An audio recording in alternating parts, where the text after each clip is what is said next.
Child is the reflection of the characteristic of his or her parents.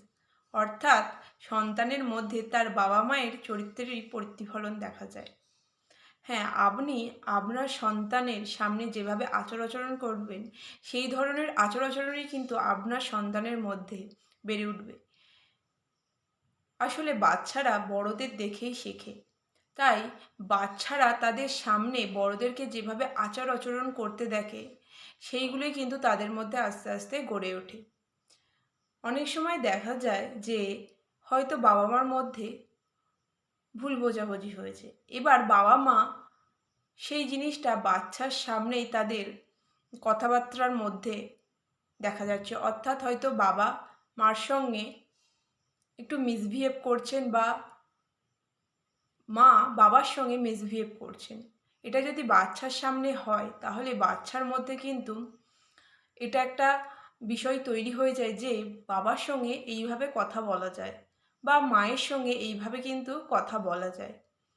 বা অনেক সময় দেখা যায় ধরুন কোনো একটা ঘটনা হলো, তাতে আপনি প্রচণ্ড রিঅ্যাক্ট করে ফেললেন এবং বাচ্চাটা হয়তো সেটা দেখলো।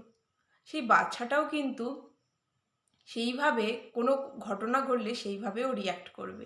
অর্থাৎ আপনি আপনার বাচ্চার সঙ্গে বা আপনার বাচ্চার সামনে যেভাবে আচার-আচরণ করছেন সেগুলোই কিন্তু আপনার বাচ্চা দেখছে এবং সেগুলোই কিন্তু আস্তে আস্তে আপনার বাচ্চার মধ্যে গড়ে উঠছে।